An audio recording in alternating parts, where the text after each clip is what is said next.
What's up, YouTube? This is Shawboys2324, aka Henry Scarborough Jr. This is another wrestling DVD review. This is a wrestling DVD review on the history of the World Heavyweight Championship DVD. Let's take a look to the back. It says the history of the World Heavyweight Championship. 3-disc set. You have Ricky Dragon, Steamboat, Harley Race, Hulk Hogan, and Triple H. Says the World Heavyweight Championship is one of the most prestigious and controversial titles in sports entertainment. Its history can be traced back over a century, and the men who have worn the gold represent the best athletes and entertainers in the world. Oh my God! In the world, the history of the World Championship highlights this glorious lineage from early National Wrestling Alliance to world-class wrestling through its current home in WWE. In this never-before-seen documentary, past and present champions relate the title's significance and relive the emotional moments that surround this most impressive championship. Witness the epic battles for the glory on this 3 DVD set with over 20 championship matches. Matches include 2 out of 3 falls match for the NWA World Heavyweight Championship between Pat O'Connor and Buddy Rogers. Then you have the NWA World Heavyweight Championship with Gene Kiniski and Dory versus Dory Funk Jr. Then you have the NWA World Heavyweight Championship match, Nature Boy Ric Flair versus Magnum TA. The NWA World Heavyweight Championship, Ric Flair versus Sting. WCW World Heavyweight Championship, Sting versus Hulk Hogan. The WCW Championship match, The Rock versus Chris Jericho. World Heavyweight Championship, Triple H versus Shawn Michaels. And finally, Triple Threat match for the World Heavyweight Championship, Batista versus The Undertaker versus Edge. Alright. See right here. Alright, let's take a look on the inside. Contents. This includes the documentary and also NWA matches. Origins of wrestling basically talks about the history of wrestling. Basically, wrestling has been around since even the Bible time. So that's how that's how long wrestling is. Like back then, when wrestling was big time. Basketball wasn't really coming along. Football was coming along strong. Was going to come along strong, and baseball, was coming along strong as well. But it wasn't really as popular as wrestling today. And American hero Frank Gotch. They're just talking about how like his style of wrestling. However, Ed Strangler Lewis talks about him like being like he basically had like a stranglehold, and basically if you can't really get off from that. And also he was probably like one of the most boring wrestlers back then, because like they had a match where it was like 5 hours long. I believe 3 referees passed out and like 4 just call it quits. Our match was over. National Wrestling Alliance. Talk about how wrestling got started. National Wrestling the National Wrestling Alliance was basically comprised of local promoters that basically had their own like sections in the cities. So basically, and then Luthez was probably one of the longest reigns as the NWA World Heavyweight Championship. And then they talk about Buddy Rogers, how Buddy Rogers was like the original Nature Boy. That's how like if you look at Buddy Rogers, he basically like that's how Ric Flair is like that now. Like he really like that strut everything. Like he was like a type of person that you want to see his butt get whipped, but like he's like very cocky and whatever. And then New Breed of Champions talks about Gene Kiniski and all those other people. 1970s world champions. This talks about how certain cities had like the NWA championships and like had their own championship, and like that's why like in many cities have their if they have their own championship, then the championship wouldn't really be meaningless. Whereas if all the cities had only one world heavyweight champion, then basically the title would actually would mean more. What's next? A Flair for the Gold talks about how Ric Flair got the title, and I think they also talked about how Ric Flair like didn't have really like he didn't really I mean he liked WCW, but he had left for the WWE and he took the title with him, and like at the time the title didn't have a name on it, so like he basically or like a logo on the plate. It was just the World Heavyweight Championship and nothing else. Like it was nobody can claim to it, so Ric Flair just took it and left, and they blurred out the championship because they didn't want to see because the WWE did not want to see that belt on television because Hogan was champion, but then like it was like Ric Flair and versus Hogan, who will be the real World Heavyweight Champion. But that didn't happen in WWE, so that happened in WCW. Crockett's World Championship. Crockett's World Champion. Basically talk about how, and also the NWA to WCW. Basically, it was NWA, and then that carried over to WCW. So NWA was gone away, and WCW was, revolving WCW champion. Basically talk about, I believe they talk about Ron Simmons being the first black African American to be champion. That was actually a huge deal back then. Also talk about Hulk Hogan. And also like many great champions like Sting, Goldberg, Kevin Nash, DDP, Ric Flair, and Macho Man Randy Savage, Bret Hart. All these big names that have this gold. That's what has this World Heavyweight Championship, and that's what makes it solidified its legacy. The Undisputed Championship, how I talk about the invasion angle, when like it was, I think The Rock had the WCW title, Stone Cold had the WWE title, and it was Kurt Angle and Chris Jericho. Chris Jericho beat Austin and Rock at the same night, became the first undisputed champion, and then when the undisputed title was made, when Triple H got it at WrestleMania 18, that belt was gone away for a few months down the road. The World Championship returned. Triple H was awarded that championship after Brock Lesnar took his ball and went home and went to SmackDown. Took his ball, went to SmackDown, literally, and basically at the time, Triple H, after when Brock Lesnar beat The Rock at SummerSlam 2002, after when Brock Lesnar beat The Rock, Triple H was the next number one contender, but Brock Lesnar at the time didn't want to face Triple H. He didn't want to be on the road that much, so basically he took his ball and went to SmackDown. Legacy Lives talks about how the continuation of the history of the World Heavyweight Championship, featuring like Batista, Edge, Undertaker, CM Punk, Triple H, Shawn Michaels, Chris Jericho. The list goes on and on of the people in WWE that had the championship. That's the documentary. The matches. Most of these are like old matches, so it's like they didn't really have the full footage of these matches. But the first one, 2 out of 3 falls match for the NWA World Heavyweight Championship. In Chicago, Illinois, June 1961. Buddy Rogers versus Pat O'Connor. Pat O'Connor was the champion at the time.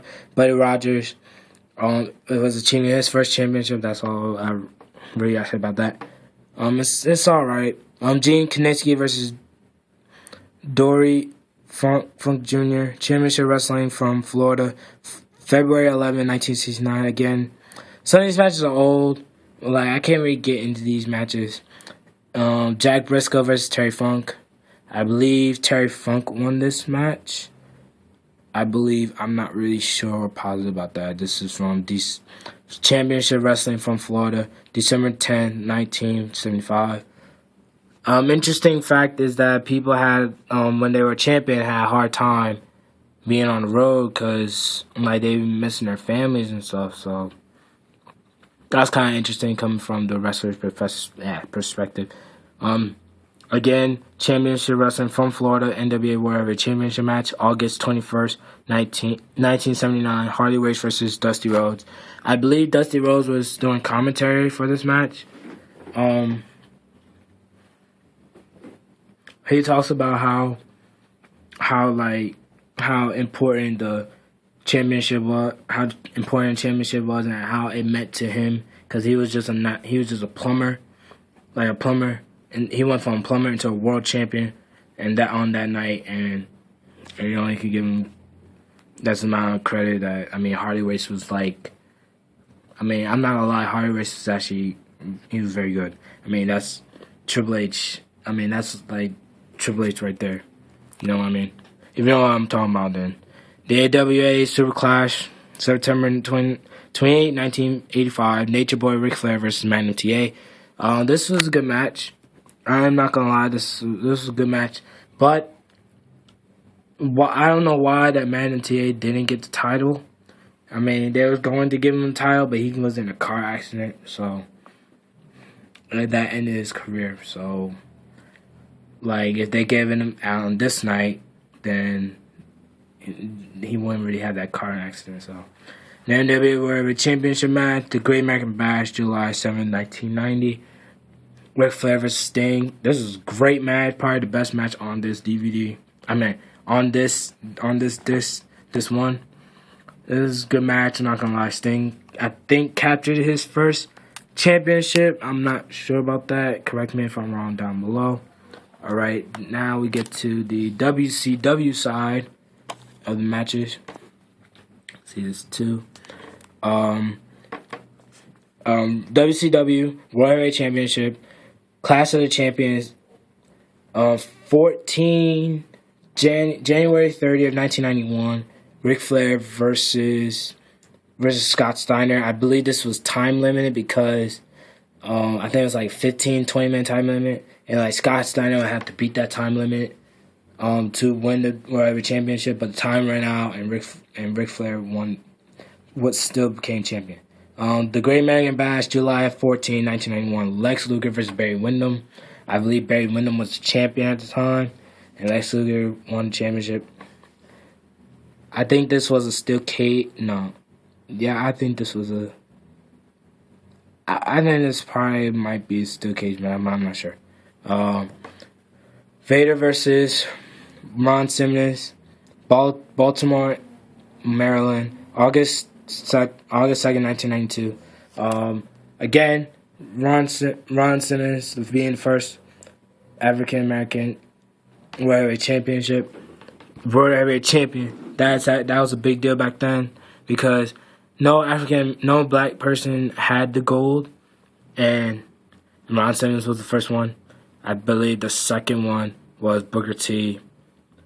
And Rock does not count because he's half black, not full black. Sorry. So if you say that Rock was an accomplished black African American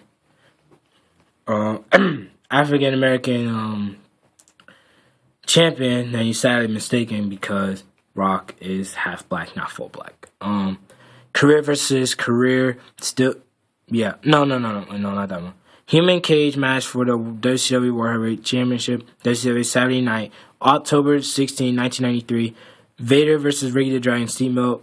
I believe Vader won this match because Sid had gave a powerbomb to Ricky the Dragon Steamboat. 1, 2, 3.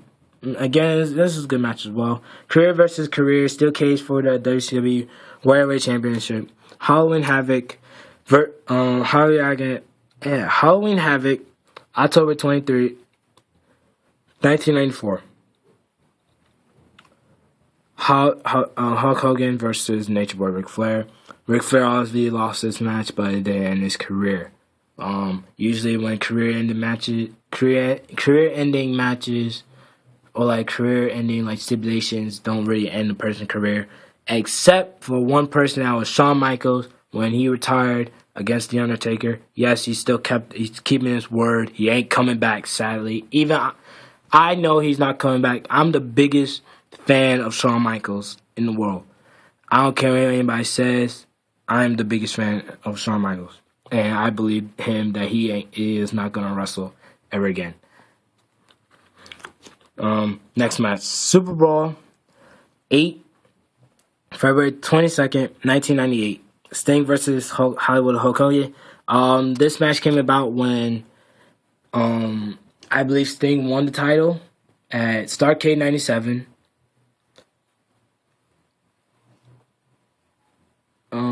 But I think that was vacated the night after, and Hollywood Hulk Hogan got the title back, and Sting won it from him again at Super Bowl 8. There's also a good match as well. Nitro, July 6th, 1998. Hollywood Hulk Hogan versus Goldberg. Again, I already gave my thoughts on this on the Goldberg DVD, but overall, this is a good match. And imagine, and I'll say this one more time, imagine if this match was at a pay-per-view. And this was a good TV match, but this is a pay-per-view worthy match. Bash at the Beach, July 9th, 2000. Jeff Jarrett versus Booker T. Again, something happened earlier night. Hulk Hogan Jeff Jarrett was the champion. Hogan, it was originally supposed to be Hogan versus Jeff Jarrett, but there was a Bash at the Beach incident where Hogan got the title because Jeff Jarrett laid down for him. But that was actually the fake. That gold belt was all gold. It wasn't really real. It was like a replica. But the real gold that Jeff Jarrett had, he defended against Booker T, and Booker T became the second African American to get the World Heavyweight Championship. The Rock versus Chris Jericho, No Mercy, October 21st, 2001. By the way, the Jeff Jarrett and Booker T was the last one from the WCW side. This is when The Rock versus Chris Jericho, this is when the WCW title was still named the WCW title before it was unified with the WWE title. Basically, the story around this match is that can Chris Jericho win the big one? He can win the big one.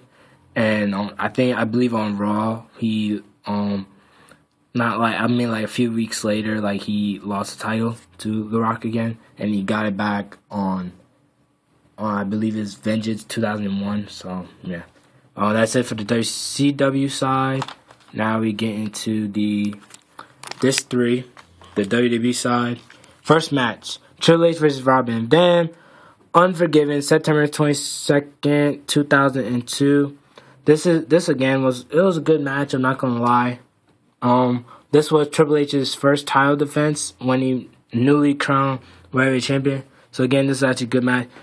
Fast forward to 2004, Taboo Tuesday, October 19, 2004. Shawn Michaels versus Triple H. Shawn Michaels was hurt in the beginning, and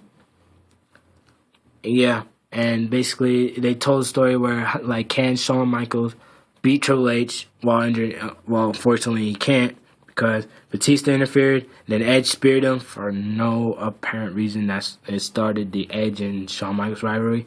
That was actually a good rivalry. So yeah, well, it's an interesting story. The best told story for a World Heavyweight Championship match. I'll tell you that much. No Way Out, February 19, 2006.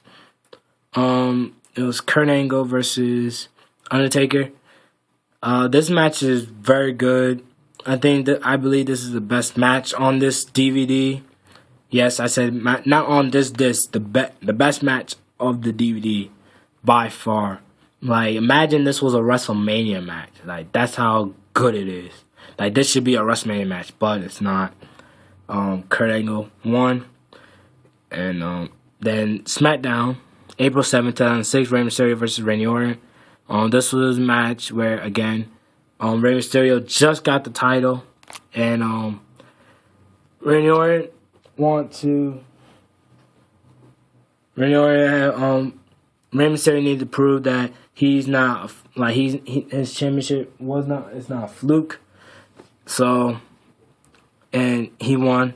Overall, it was a good match. Armageddon, December 16th, 2007. Batista versus Undertaker versus Edge. Edge was a coward, and he won by using the Edge heads. Survivor Series, November 23rd, 2008. John Cena versus Chris Jericho. I believe this is the second match. This is the second good match on this DVD. I am not going to lie. This is probably the second best match on this DVD. In my opinion, John Cena also returned and became World Heavyweight Champion. It's not like this is probably his first time doing this. It's not like it's not going to be his last time doing this. He did just recently against Alberto Del Rio and Hell in a Cell in 2013. 2013. So live match for the World Heavyweight Championship, Extreme Rules, June 7th, 2009. This again this is a good match. The third best match on this DVD. From the WWE side, it's actually had my almost better better matches than the WCW and NWA. But that's just in my opinion. Jeff Hardy did win initially, but CM Punk cashed it in. There you go. Overall, for my thoughts on this DVD, it's a good DVD. It has a timeline between 1905 to 2009. That's about 100. That's almost 100. About 100 and something years. That's a long time for World Heavyweight Championship history. And it was. I'm not gonna lie. This is a good DVD, but out of the two, I would most likely would. I like this DVD, but I like the way this set up in the WWE Championship history a little bit better because Jim Ross most likely talks about the history and how important each match was, whereas this is just go match. Like, it doesn't really explain. It's like history. It doesn't have like any promos. That's the only downfall of this DVD. But overall, I recommend it if you can find it. So again, rate, comment, and subscribe, and I'm out. Peace.